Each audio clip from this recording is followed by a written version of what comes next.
It's the Independence Day weekend, and I hope you enjoy yours with family, friends, and loved ones. Of course, if you're watching this in an airport lounge because of a flight delay, I also hope that delay doesn't last too long. We just closed out the first half of 2025, and it was a wild 6 months. We had a market that looked like nothing could stop it in January and February, and then the tariff and trade saga ran off the rails, leaving us with a Liberation Day market massacre. Things looked bleak. But the activity since then has been nothing short of extraordinary. Not only did the S&P 500 soar more than 24% from its April low, but it did so in only 90 days. That made this the fastest, strongest rally back from a 15% drop ever. It was a move that added more than $10 trillion in market value to the S&P. Of course, the dollar couldn't get out of its own way. It suffered the worst start to any year since 1973. That helped alternative stores of wealth, with Bitcoin rising more than 15% and gold tacking on more than 24%. So, to help you make sense of everything that happened so far in 2025 and get some insights into what might happen in the rest of the year, we just convened a powerhouse roundtable a few days ago. It included experts on virtually every asset class, from US and foreign stocks to precious metals to cryptocurrencies and more. Joining me were Jason Bodner, co-founder at Money Flows; Carley Garner, senior commodity market strategist and broker at Carley Trading; Amber Kanwar, host of the In the Money with Amber Kanwar podcast; Larry McDonald, founder of the Bear Traps Report and author of the newly released book, How to Listen When Markets Speak; and Merlin Rothfeld, senior director of the Trading Academy. Few experts have been as plugged in or as accurate about market developments and market moves this year.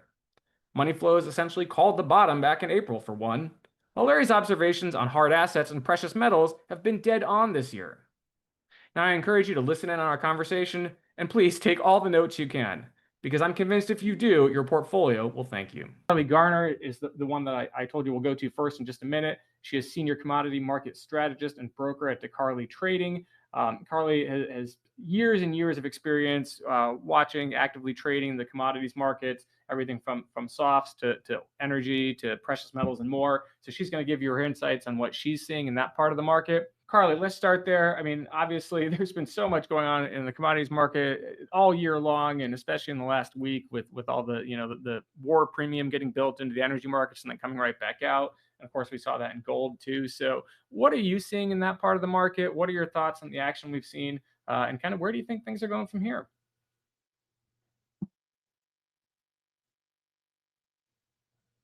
I think we got to get you off mute. Okay. I see Amber. Here we go. I apologize. Oh, there we go. All right. So I posted a couple charts in the chat so you can see exactly what I'm looking at. These are monthly charts, so they're long term. We a lot of times get caught up in like the day to day and the news stuff, especially in today's cycle where things happen very quickly. But I like to take a look at the very big picture and kind of form a bias to guide me. So the first thing I'll mention is crude oil. And I would venture to say most people, given the events that happened over the weekend, we're very bullish crude oil because of the conflict. But the reality is almost every Middle East conflict triggers a crude oil rally, and it's almost always given back. In fact, it's always, not always, but most often, we actually give back more than we gain. So I expect new lows in crude oil, and believe it or not, I expect we see low 50s, high 40s. I've been saying that all year, and we kind of took the scenic route. So obviously we had this, that's the thing about oil. You just never know when things are going to flare up in the Middle East, and they're always good for a little bit of a rally, but they're generally temporary. So I think we go back on track to a well-supplied market, potential for a reversal in the dollar. I know that's not a popular thought, but I think the dollar index bottoms somewhere between 95 and 97, and that'll put the nail in the coffin in the crude oil bulls. So that's where I sit on crude oil. And coincidentally, the dramatic high on Sunday night, Monday morning, there was, wildly erratic. It just happened to land exactly on the downtrend line. That's probably not a coincidence. That's just how markets work. Sometimes we don't know what the catalyst is going to be to go up and test those lines, but it does it, and it failed. So I suspect we continue to kind of make our way lower overall. That doesn't mean it goes straight down, but that means my bias is to the downside. And the other market that is on my radar is gold. One thing I'll say about oil too, we had kind of a very, everybody that was trading oil had a good lesson about trying to trade on fundamentals. If you're trying to trade on fundamentals like crude oil headlines, you probably already missed the boat because the market knew, we didn't know, but the market must have known that something was going to happen in the Middle East because a couple of weeks before any bombs were even dropped, we started seeing oil go up in the face of OPEC production increases, in the face of all these things that really weren't bullish at all, but crude oil started to rally. And on Monday, crude oil started to sell off sharply well before the ceasefire was announced, and that's because the market knew even though we didn't know yet. So it was a really good reminder of the fact that charts matter. Fundamentals are generally already built into price before we even see the headline. And we saw that in gold too. Switching over to gold, gold rallied in February for really no particular reason. We broke through a 10-year long trend line. It went parabolic. And at the time, in my opinion, it didn't make a whole lot of fundamental sense. But now that we know what we know, it was probably clear to me, it seems clear that somebody knew that things were brewing under the surface and these types of event risks were on the table. So that's my opinion. I also have probably an unpopular opinion in gold. I think that we've topped out. I think 3,500 was probably all we're going to see. On the way back down, we're going to see some support around 3,000. That's the trend line that we broke out on the upside. That's going to be support on the way down, but I personally think we eventually fall through and retest the entire move, which is somewhere around 2170, maybe even 2000. So I know that sounds crazy, but gold has done this before. In fact, this is what gold does almost every time. We have a really huge run, and then the pullbacks are severe and painful and unexpected before it resumes higher. So. As a longer term gold bull, I guess that does pain me a little bit. But hey, that's why there's markets the way they are, and we're gonna get some more education on the fundamental side for sure. But before I move on to some of our other speakers, I just want to briefly ask you any thoughts on some of these other metals that have moved in the wake of gold. I mean, gold was the first one here. We've obviously silver playing catch up, platinum, and some of these other metals. Thoughts there? Sure. I don't follow platinum or palladium as much as I do gold or silver, simply because we tend to lean towards option trading, not futures, and there's really not any viable option markets in those. So I'm not going to try to pretend like I'm an expert there. But I will mention silver. Silver is to be honest, silver is like an uncivilized, awful market. I have never really seen anyone speculate in silver and come out ahead. I've seen them make money in the short run, but not in the long run. It's a tough market. It's the kind of place that if you use stops, you're going to get stopped out. If you don't use stops, you're going to be in the wrong place at the wrong time. The options are expensive, and it's not the best place to trade. With that said, there's kind of an overwhelming narrative that silver is going to catch up to gold, but I don't think that's going to be the case. I believe the metals markets are replaying 2011. In 2011, gold had a massive run, and silver I apologize, not gold. Well, gold did, but silver actually outpaced gold in 2011 on the metals rally. And at the time, everyone was of the assumption that gold was going to catch up to silver. But what happened is both markets rolled over, corrected 50%-ish, and spent a decade wallowing in the lows. So I think this time around, gold's outperforming. I don't think silver catches up. I think they both roll over together, and I think we have a couple of years of pain trade here. Oh man! All right. Well, I know, depressing. Again, I appreciate the perspective, even if it pains me to listen. I could be wrong. Anyways, It's possible I'm wrong. Yeah, you're welcome. There you go. Larry, I got to go to you because I know from some of our past conversations, I imagine you've got some slightly different thoughts there. But why don't you take the floor here, talk a little bit about what you're seeing in the market, metals, of course, but the equities market and arena as well, too. Well, thanks. Yeah, thanks for having us. I appreciate the platform, and looking forward to seeing everyone in Vegas. What we're really proud of is the Bear Traps report. We've built over the last 15 years, probably the number one institutional facing business. So our clients are the big hedge funds, mutual funds, and pension funds. And so we run a Bloomberg chat with close to 1,000, some depends on the day, 600 to 1,000 investors. And what we do is over the years, we've been able to capture, let's just say you were at Brevin Howard, or let's just say you worked with Lewis Bacon at Moore Capital for 20 years, and now you're running the family money. You're running the family money from, say, Palm Beach, right? That person is a contributor in the chat, right? In other words, we've built relationships with these partners, and they're running the family money. They're in the Bloomberg chat. They're in the Discord chat. So we're crowdsourcing information real time with, not just billion, not to throw around the billionaire term, but people that are worth hundreds and hundreds of millions, people that worked with David Tepper for 20 years, and now they're running the family money. But if you're in, say, Toronto, and you work at Teachers, at, say, a pension fund, and you're 30 years old, the only thing you're going to say in our chat, our Bloomberg chat all year, is Merry Christmas, because they're terrified of losing their jobs, right? So that's how we created our new book, How to Listen When Markets Speak. It's kind of like I said, it's crowdsourcing information, it's gathering intelligence from investors real time during the market day, and we share that information on the Bear Traps report with all of our wealth managers, high net worth individuals.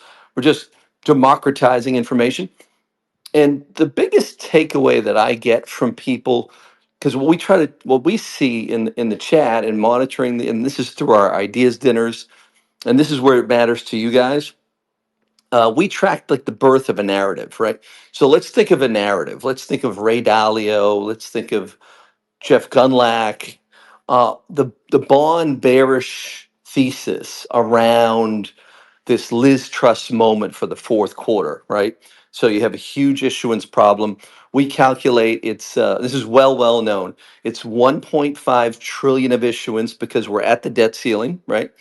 And we're at the debt ceiling now. So there's no new issuance. There's no new bonds issued relative to what's being redeemed. But then once they raise the debt ceiling, and maybe a month from now, we're going to have a colossal, 1.5, 1.6 trillion dollars of catch up, which equates to 500 billion to 600 billion more than say a year ago. That's issuance in the third, fourth quarter. And so the narrative has been, if you listen to Dalio, if you listen to Gundlach, Paul Tudor Jones, they're all really talking about this bearish moment for bonds. But what's happening more behind the scenes is Besant, who was on the Soros team, is the Treasury Secretary. My good friend Joe Livornia, who's been a partner of ours for years, he's now at Treasury. So we've got a really good pal there. And if you talk to people that are close with Besant, and we have a number of clients that are close with the Treasury Secretary, he has this bag of tricks to offset this Liz Truss moment, right?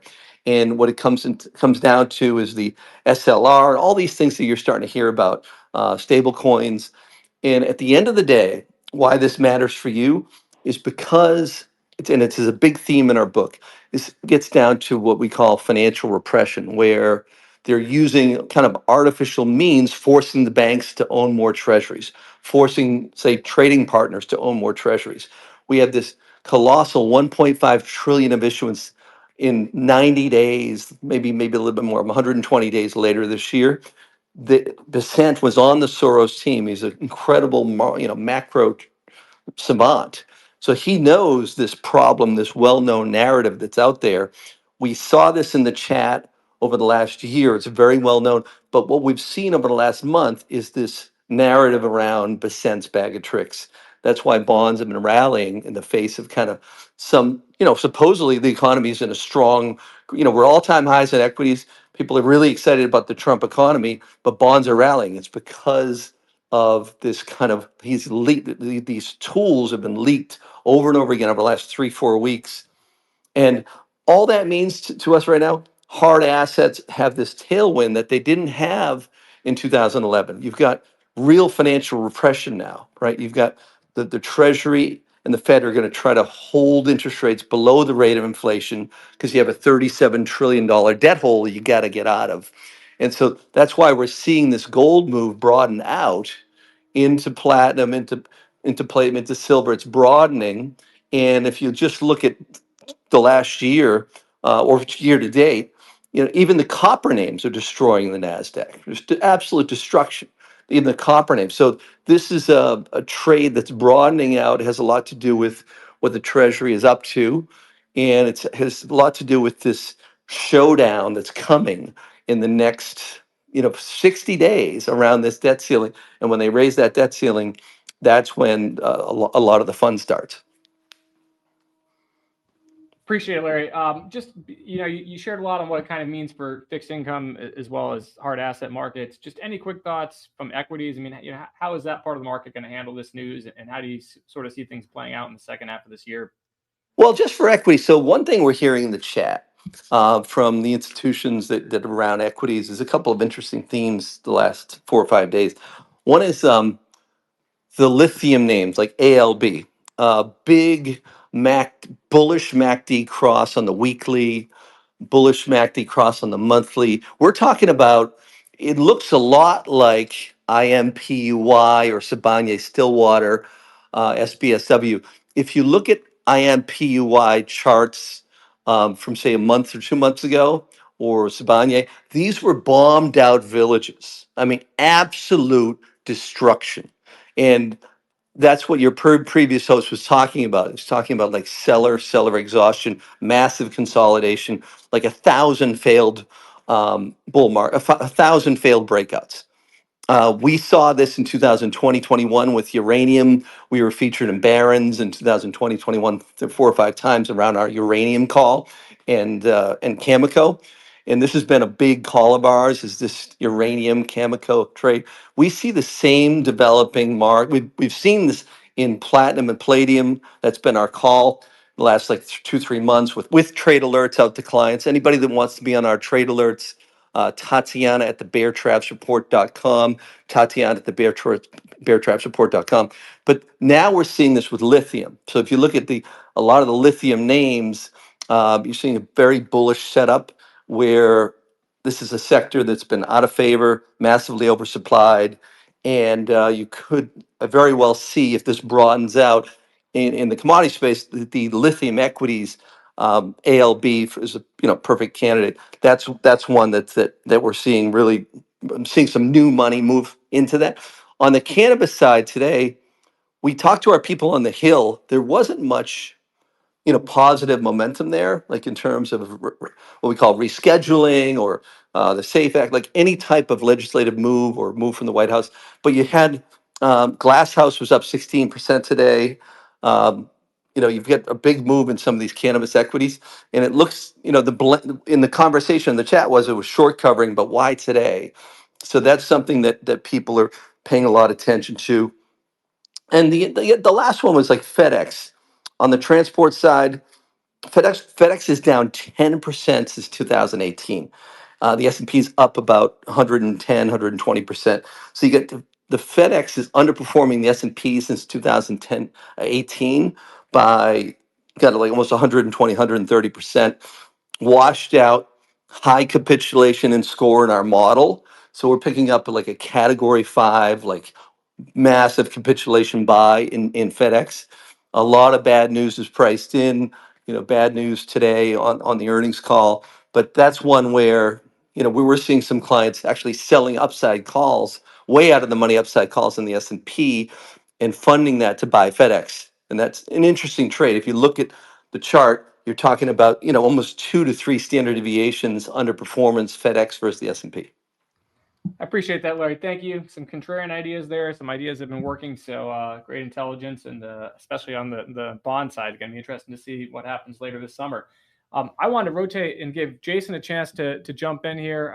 Again, money flow is formally, what those guys have done and what they've had to say at the last few events. And really on the RX space here, we're bang on right on target. So Jason, I'm going to give you the microphone and talk a little bit about what you're seeing in the market now, please.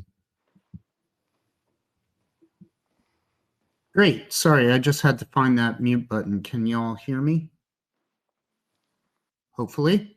Yep, we got excellent. You. Thumbs up. I see a thumbs up. So, one thing Carley said that really struck with me is the market knows before we all know. And that, quite frankly, is all that money flows is all about. There are always fantastic stories to explain, to hypothesize. And what we have found in our research is we follow the money. They typically know. And really quickly, we have a algorithmic way of trying to identify unusual money flows in and out of individual equities, sectors, and markets at large. And last time we were having this chat, I think it was, late April, mid-April. Obviously, markets were in pretty rough shape. Sentiment was very low.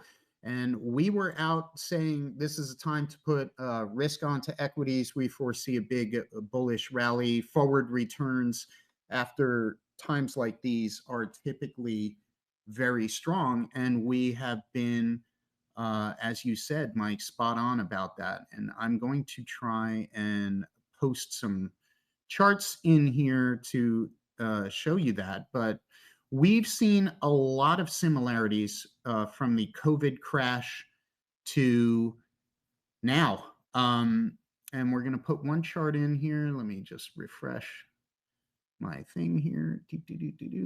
Go over here, pop it in. There we go. What we're doing is we are following the individual money flows in and out of stocks in an unusual way. And what happens is we can see, let's see if it comes in, reply. So I just put a chart of equity flows post-COVID, where you can see some extreme red bars are showing individual equities in aggregate, just showing massive money flows out of the market. We called the market at that point for March 24th. That's exactly when it happened. We used data to inform our process, and we called for a big equity rally, which happened with a subsequent blow off top, which you can see that circle in the top right there. It looks exactly the same with this tariff crash.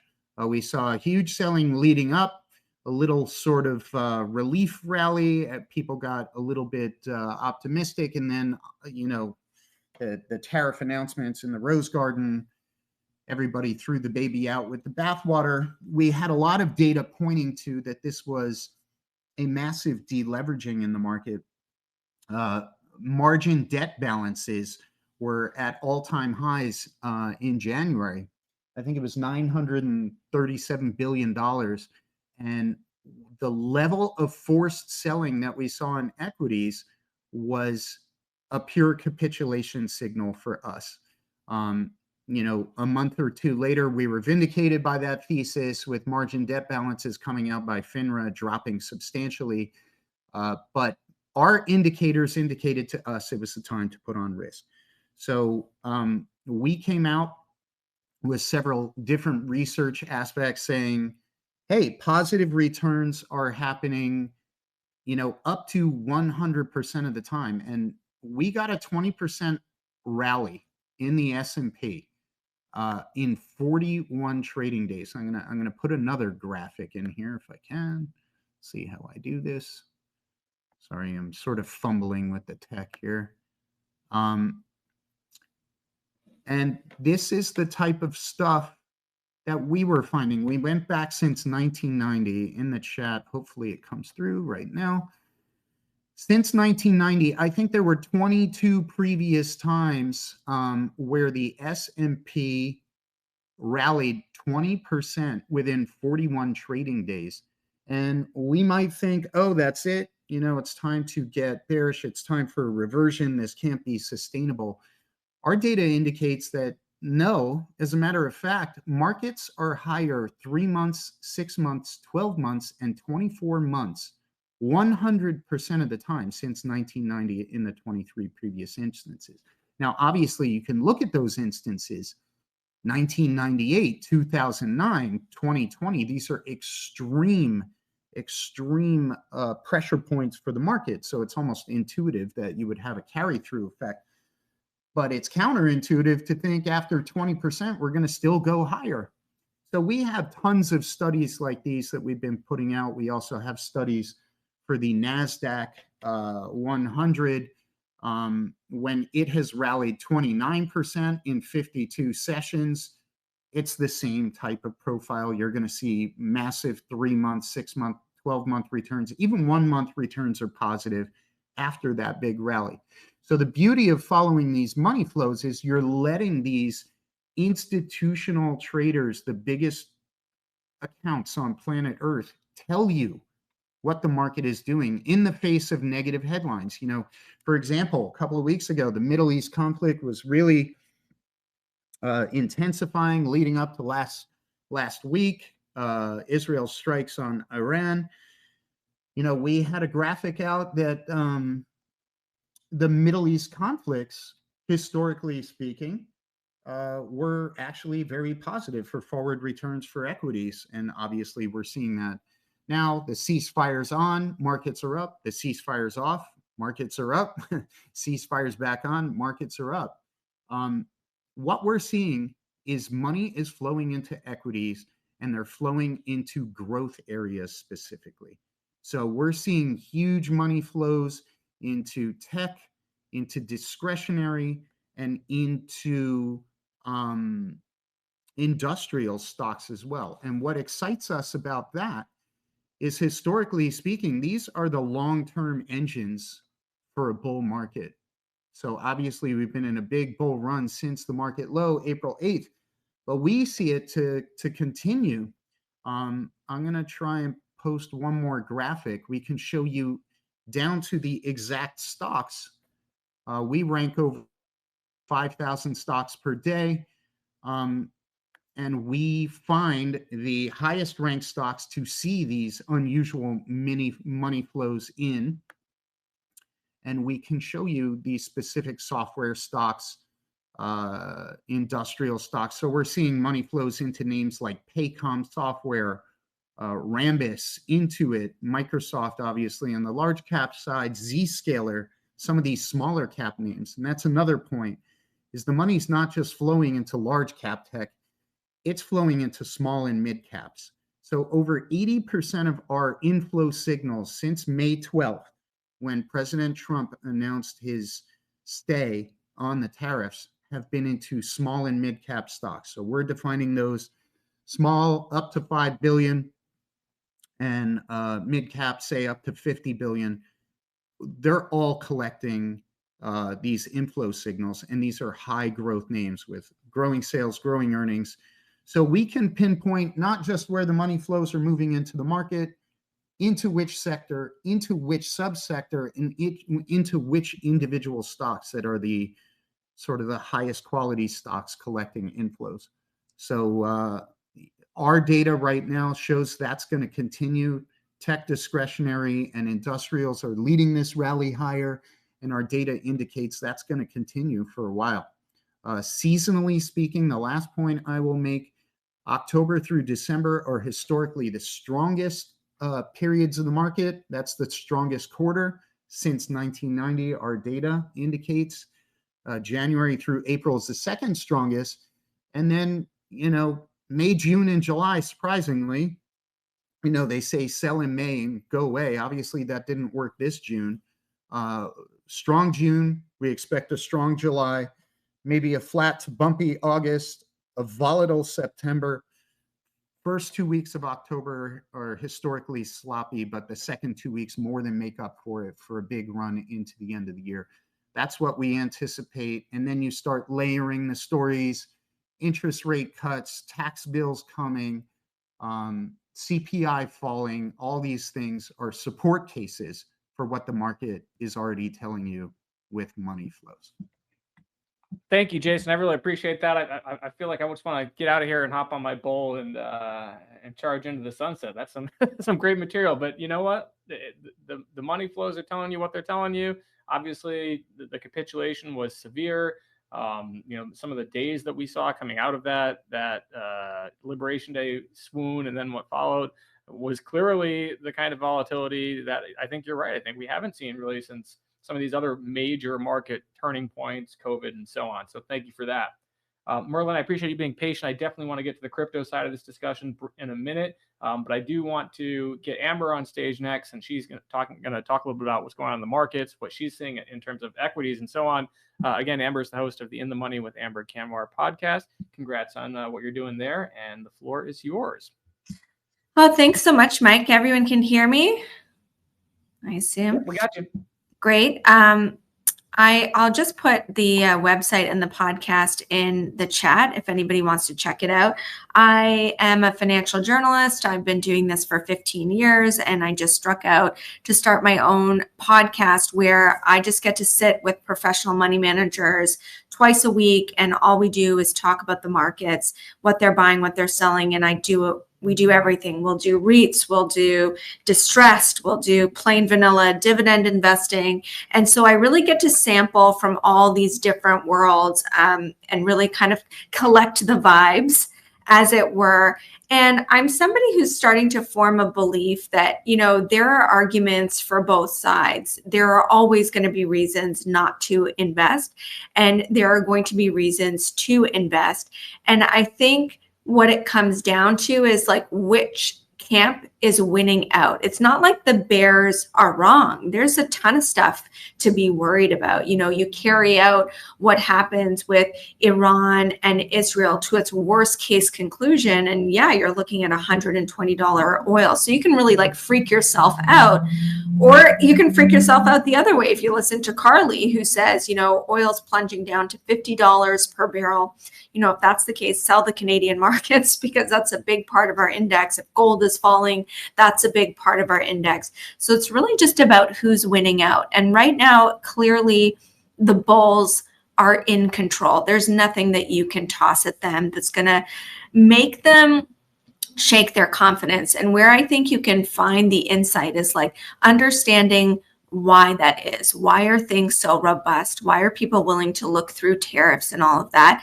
And I think the real test will be in earnings. They really want to see how are companies weathering this. Is it a real crisis, or is it something that can be managed?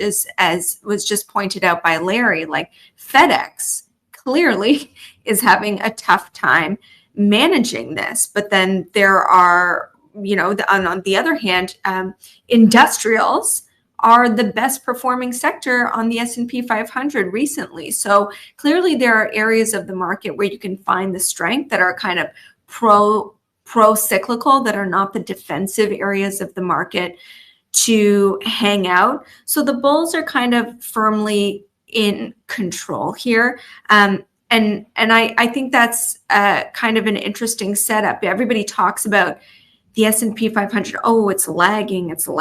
And like, it's lagging at an all-time high, right? Like that's kind of the disappointment that we're talking about. So, I spent a lot of time thinking about what aren't people thinking about, because that's usually what's going to surprise. And after speaking to people for the last 5 years calling for a US recession and it never appeared, I look at those same people now calling for rising inflation.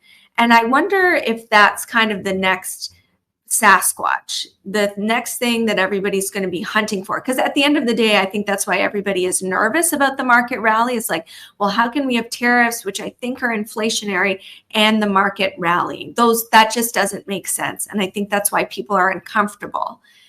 And it's because inflation is actually surprising to the downside. So I wonder, Mike, and I'll let you jump in for a question here, if inflation is actually going to surprise to the downside, and that's going to be the surprise. Tariffs, it's going to turn out aren't inflationary because these companies are going to eat it, and that's going to have another consequence I'll talk about. But General Mills is a great example. General Mills, it's cereal, and they can't raise prices, right? Because the consumer is not willing to absorb it.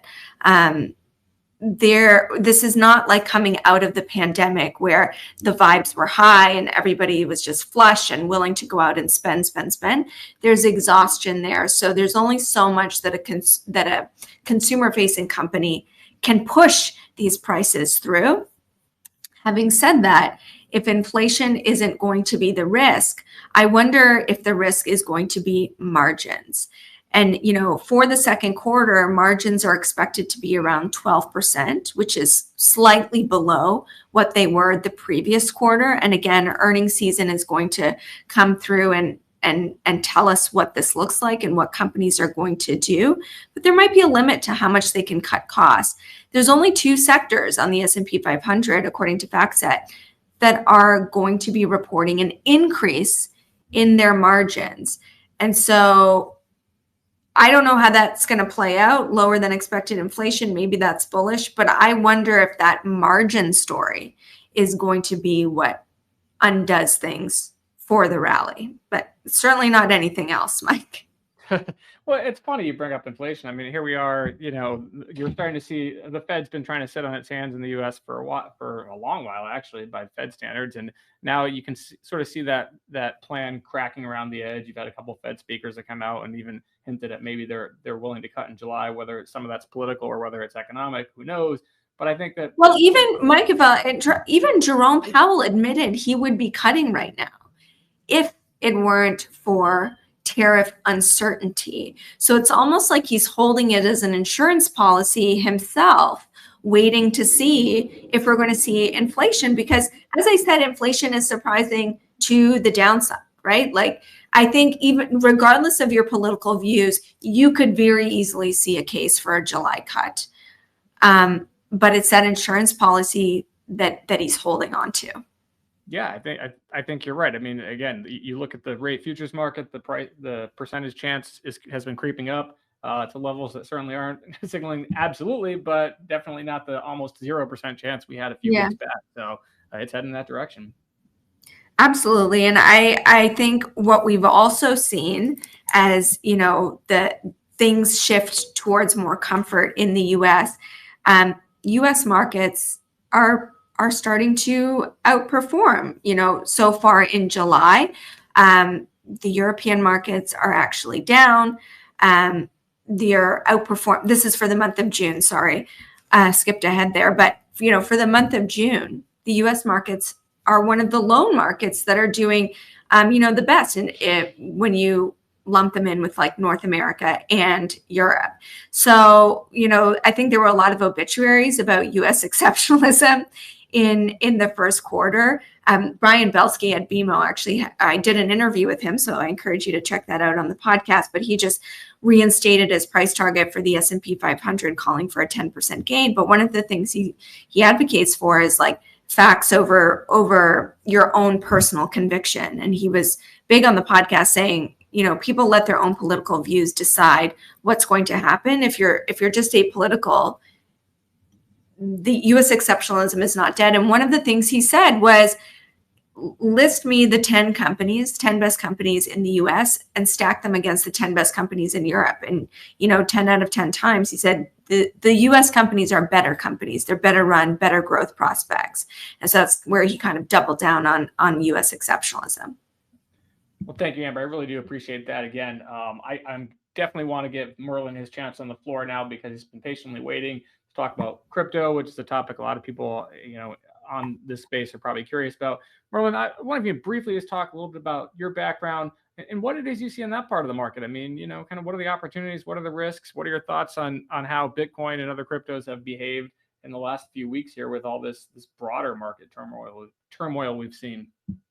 Yeah, absolutely. Thanks for having me. I appreciate it. Before I dive into that, just real quick, want to kind of thank everyone for giving their perspectives of the market. I've been trading for 28 years. I've never traded anybody else's money but my own. I don't sell services. I don't sell newsletters. I don't sell anything. So I just trade.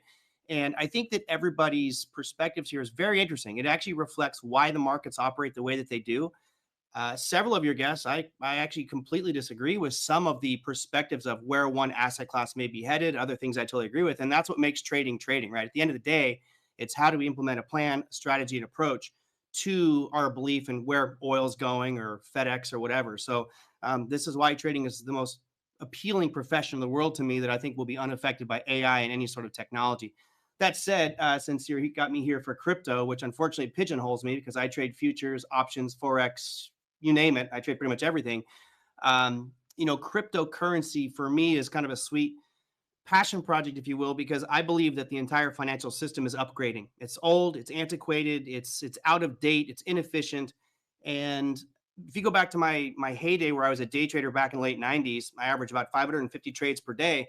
And I was so ignorant, I focused on just making small, pennies or teenies worth of profit per share on Amazon and eBay and that type of stuff. And if I was smarter, I would have stepped back and looked at the big picture and said, how does this technology, the internet, pose changes for the future and allow opportunity for me as a long-term investor to capitalize on it. And unfortunately, I didn't focus on that. So I now that I'm a little bit the older bull on the top of the hill, if you will, I'm looking at it as crypto and digital assets are going to change fundamentally the way that we trade, the way that we invest, the way that the banking system functions, the way that lending protocols work, the way that money is transmitted back and forth. So I'm kind of an early adopter with regard to that. I've been kind of full bore crypto since 2017, which doesn't seem like it's that long, honestly. And we've just experienced last week major changes, and there's still naysayers. I'm sure some people in the room are like, "Oh God, crypto is still a scam." Da, da, da. And the reality is, it is. If you look at the sheer number of statistics, there's over 30 million different cryptocurrency projects, and I'd argue that 99.9% of them are scams, frauds, and multi-level Ponzi schemes. Well, if 99% of 30 million projects, you still have 3,000 plus that are legitimate good projects like Ethereum, Cardano, Avalanche, Solana, that are all trying to carve out a little bit of a niche in this new digital economy. Now, if you're still on the fence and you think it's never going to happen, it's all BS and crypto's garbage, well, just look at what happened last week. We had the Genius Act pass the House of Representatives, then it passed the Senate, and now it's establishing a framework for stable coins in the United States. And it's a couple of really good things here. It's a win-win-win for the government and the people. Now, normally, you say it's a win-win for the government, people say, well, it's a lose for the citizen. And I would argue that's totally not the case. In this case, in a shortcut here, the government, by passing the Genius Act, has established a permanent buyer of short-term treasuries, which I heard one of your guests talk about as being a good thing. So you got a permanent buyer for that. And you've got a permanent buyer backing the stablecoin with US dollars. Amongst all of this question of will the US dollar lose its reserve currency status in the world, now what you need are more people buying dollars. So you've got a win-win for the government, buying their treasuries and backing with the US dollar. And as a consumer, I now have this initial step into a digital economy because based off the Genius Act, Wells Fargo, Bank of America, JP Morgan Chase, Amazon, any big bank or major institution that wants to can go through the permit process and issue a stable coin. And now that creates interoperability for all of the crypto world, allowing novices to get involved, get excited, participate in it. And I think more importantly, there's people who go to their ATM. Let's go to the Chase ATM and make a withdrawal. Now they'll be faced with, do I want to put it in USDC, a stable coin, or do I want to keep it in US dollars and maybe earn more yield on USDC? So in the next 2 years, I think that the American people are going to be faced with some pretty interesting choices here on how to store their money. Because right now, the national average for savings is what, 0.4%? Means it's less than 0.5%. That's pathetic. But I can keep it in USDC stablecoin right now and make 4.1%. Now, there's trade-offs there, as one would imagine. With the JP Morgan Chase, I've got FDIC protection. With USDC, I don't have any yet. However, that Genius Act, which passed last week, does have the FDIC named on it, which leads me to believe that in the near future, we may see stablecoins covered under FDIC protection and further legitimize it. So as someone who looks forward as a long-term investor, I couldn't be more excited about digital assets and cryptocurrency as long as you filter through the BS, the garbage, and don't get caught off some person's opinion or some 14-year-old YouTuber in their mom's basement saying how great this specific crypto is. Do your research, right? Do your own research and don't get caught up in the scams. But I think we're witnessing, a once in a generation type of fundamental shift in the way money is moved, transferred, and do business with.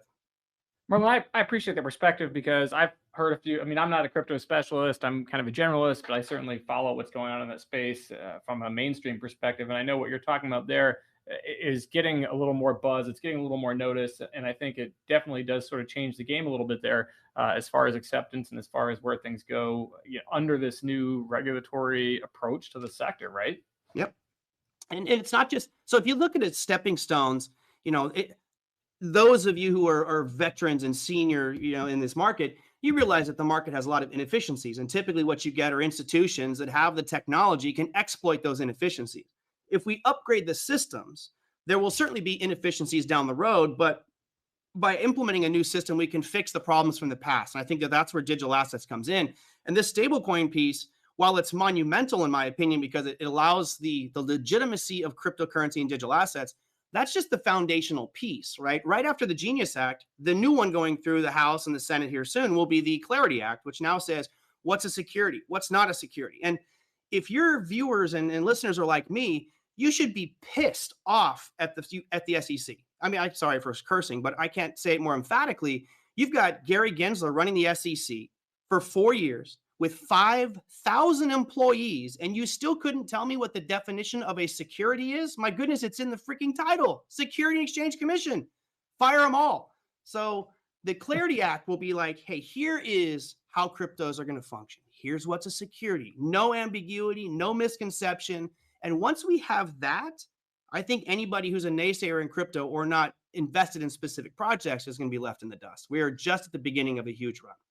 Got it. Well, Merlin, you mentioned earlier, the pigeonholing, and I don't want to do that because obviously you have experience trading other markets. So I want to give you a minute to talk about what else you're seeing. Briefly, I see probably Paul Hickey just popped in here. He told me he might if he gets a chance from Bespoke. So I want to give him a chance. Paul, if that is you, just request to speak, and they'll be able to enable that once we're done here. But yeah, Merlin, thoughts on the rest of the market? I mean, we've heard a lot about bull and bear side argument for commodities, of course, and then some generally bullish thoughts on the equities market. So just anything you want to weigh in there with? Yeah, sure. I'm an active trader. Most of my stuff is shorter term, more on the weekly basis. And I'm very bullish at this point. If you were to scale things on a probability perspective, I think there's a lot more arguments for markets going higher. Certainly Jerome Powell, at the testimony the last 2 days, kind of backed into a corner, and he's got President Trump waving his finger at him saying, lower rates. Look, he's got to be independent from the president. Let's just all agree to that. But if you're talking about inflation, if you're talking about unemployment, which is his dual mandate, the probability is pretty good. We're going to get rate cuts this year. I know the probability shifted of a rate cut in July at the July 30th meeting.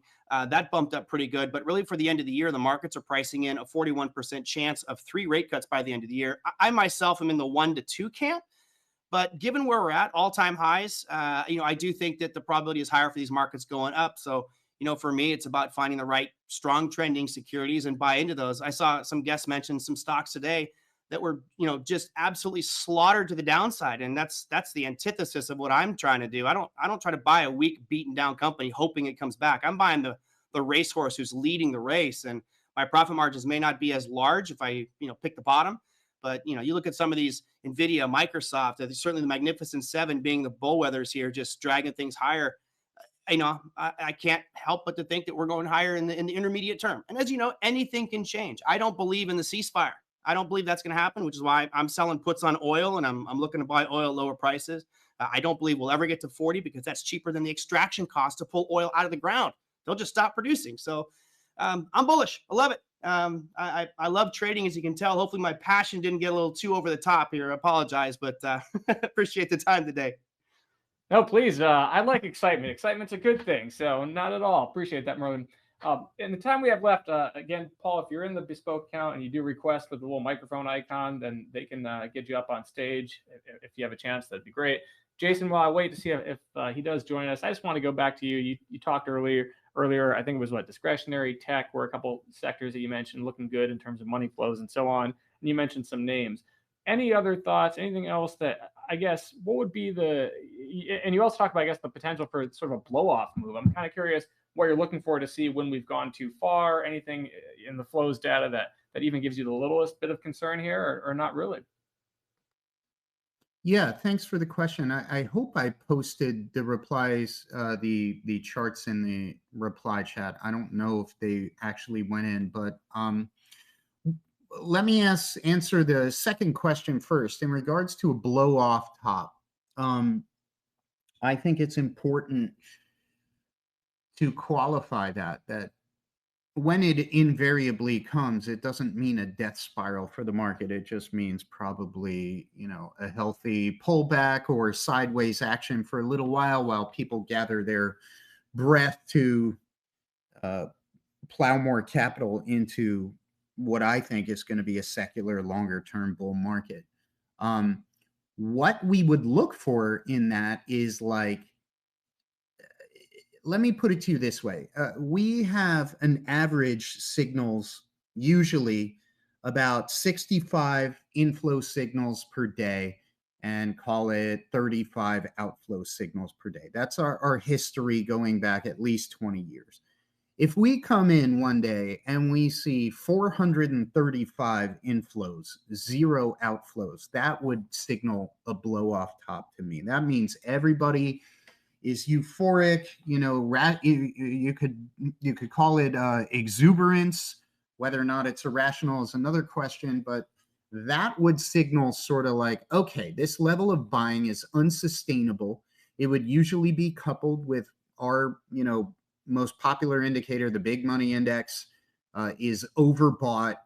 It's just things have gotten overheated. That doesn't mean the market's going to crash and we should all exit.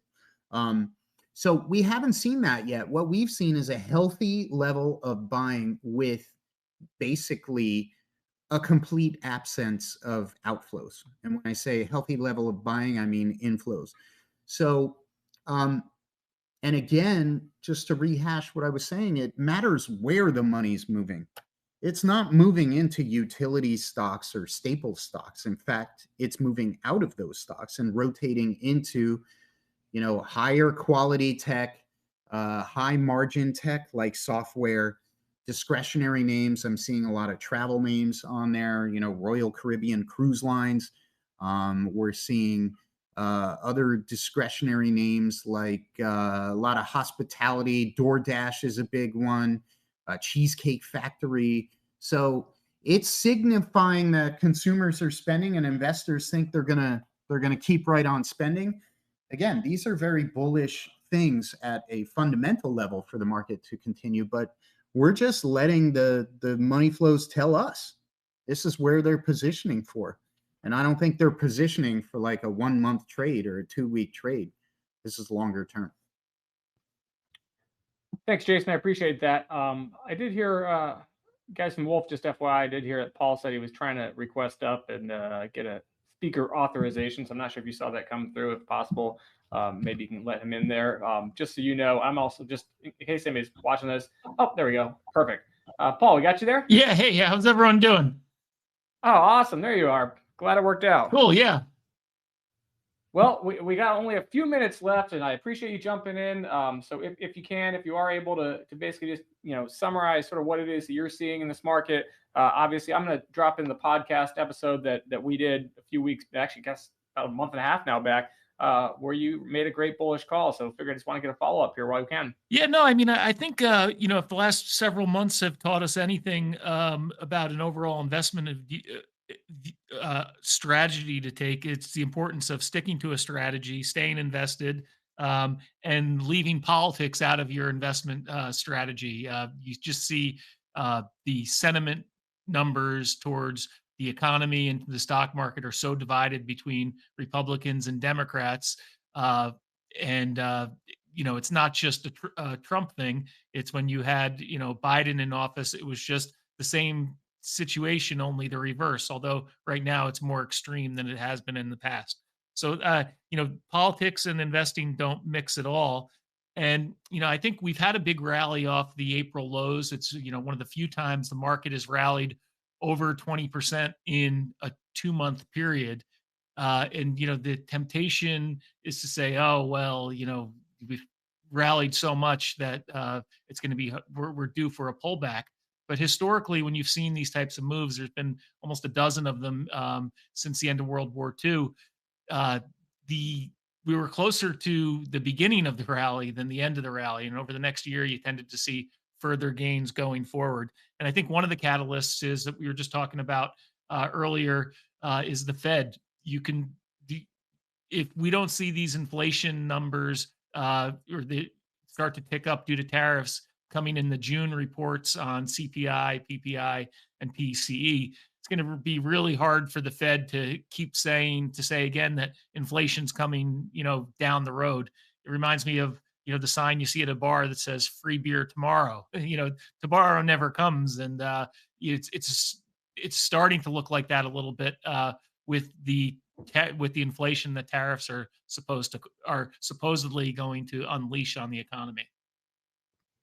Yeah, I appreciate that. And I think you're absolutely right there. I mean, we are limited on time, so I just want to briefly give you a chance. Any sectors, standout parts of the market that you think look really bullish, if you are going to have this bullish tilt, that I think your work is suggesting is the place to be? Yeah, no, I think real quick, we've been big fans of the industrial sector heading into this year and since the November election on the rollback of regulations and onshoring of activity to the U.S. economy. And I think that still is a play that works going forward. The industrials were the first sector to get back to new highs after the April sell-off. So they've had a leadership role. So that's a sector that looks attractive and one to watch as far as the future health of the broader market as well.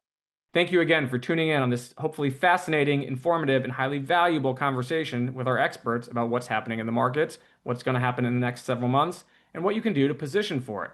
I encourage you to come check these speakers out live at some of our upcoming conferences. Several will be joining us for the Money Show Masters Symposium in Las Vegas that runs July 15th to 17th at Caesars Palace, an all-new venue. And Amber will also be joining us at the Toronto Money Show up in Canada, September 12th to 13th at the Metro Toronto Convention Center North. I'm thoroughly convinced that if you do, you will get even more actionable insights and information you can use in the rest of the year.